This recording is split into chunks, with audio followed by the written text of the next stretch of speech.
নিচাজাতীয় ঔষধৰ বিৰুদ্ধে অভিযান অব্যাহত আছে হোজাই জিলা আৰক্ষীৰ। হোজাইৰ আৰক্ষীৰ অধীক্ষক বৰুণ পুৰকায়স্তৰ নিৰ্দেশত যমুনামুখ আৰক্ষী আৰু হোজাইৰ ক্ৰাইম ব্ৰাঞ্চে যমুনামুখৰ এৰা কপিলি গাঁৱত অভিযান চলায়। আৰক্ষীৰে অভিযানকালত বৃহৎ পৰিমাণৰ নিচাজাতীয় কফ চিৰাপ উদ্ধাৰ কৰি জব্দ কৰে।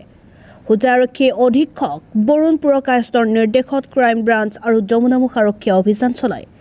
যমুনামুখৰ এৰাকপিলি গাঁৱৰ পনিতাই দাস নামৰ লোকজনৰ ধান মিলৰ পৰা জব্দ কৰে বৃহৎ পৰিমাণৰ নিচাজাতীয় কফ চিৰাপ ফেন্সিডাইল। এই সংক্ৰান্তত এৰাকপিলি গাঁৱৰ পংকজ পাল নামৰ লোকজনকো আটক কৰে যমুনামুখ আৰক্ষীয়ে।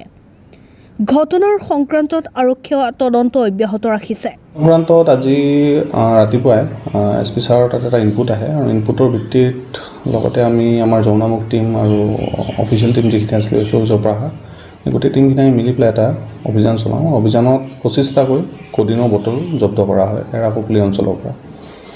চ' সেই সংক্ৰান্তত এটা তদন্ত ইনভেষ্টিগেশ্যন চলি আছে আৰু ফাৰ্ডাৰ যিখিনি ৰিভিল হয় নিয়াৰ ফিউচাৰত জনোৱা হ'ব। স্যাৰ এখন মিলৰ পৰা জব্দ কৰা হৈছে বুলি এখন মিল হয় ৰাইচ মিল হয়। সেই সংক্ৰান্তত এতিয়া বৰ্তমান আমি ৰিভিল কৰিব খোজা নাই। ফাৰ্ডাৰ ইনভেষ্টিগেশ্যনত যিখিনি ডিটেইলছ পোৱা যাব ফিউচাৰত। মানুহ এজনক আটক কৰা হৈছে আৰু আণ্ডাৰ ইনভেষ্টিগেশ্যন আছে। তেওঁ অনাৰেবল কোৰ্টত প্ৰডিউচ কৰা হ'ব আজি। এই সংক্ৰান্তত তদন্ত চলি আছে আৰু তদন্ত প্ৰক্ৰিয়া অব্যাহত আছে। নিয়াৰ ফিউচাৰত যদি আমি কিবা ইনপুট পাওঁ জনাই দিওঁ। নিচাজাতীয় ঔষধৰ বিৰুদ্ধে অভিযান অব্যাহত আছে হোজাই জিলা আৰক্ষীৰ।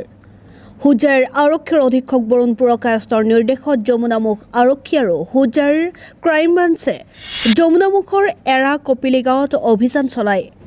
আৰক্ষীৰে অভিযানকালত বৃহৎ পৰিমাণৰ নিচাজাতীয় কফ চিৰাপ উদ্ধাৰ কৰি জব্দ কৰে। হোজাই আৰক্ষী অধীক্ষক বৰুণ পুৰকায়স্তৰ নিৰ্দেশত ক্ৰাইম ব্ৰাঞ্চ আৰু যমুনামুখ আৰক্ষীয়ে অভিযান চলায়।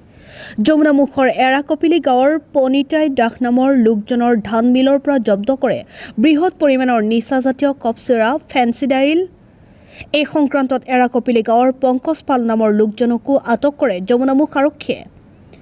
ঘটনাৰ সংক্ৰান্তত আৰক্ষীয়ে তদন্ত অব্যাহত ৰাখিছে। সংক্ৰান্তত আজি ৰাতিপুৱাই SP ছাৰৰ তাত এটা ইনপুট আহে আৰু ইনপুটৰ ভিত্তিত লগতে আমি আমাৰ যমুনামুখ টিম আৰু অফিচিয়েল টিম যিখিনি আছিলে ওচৰৰ পৰা গোটেই টিমখিনিয়ে মিলি পেলাই এটা অভিযান চলাওঁ। অভিযানত 25টাকৈ কডিনৰ বটল জব্দ কৰা হয় এৰাকপিলি অঞ্চলৰ পৰা। চ' সেই সংক্ৰান্তত এটা তদন্ত ইনভেষ্টিগেশ্যন চলি আছে আৰু ফাৰ্ডাৰ যিখিনি ৰিভিল হয় নিয়াৰ ফিউচাৰত জনোৱা হ'ব।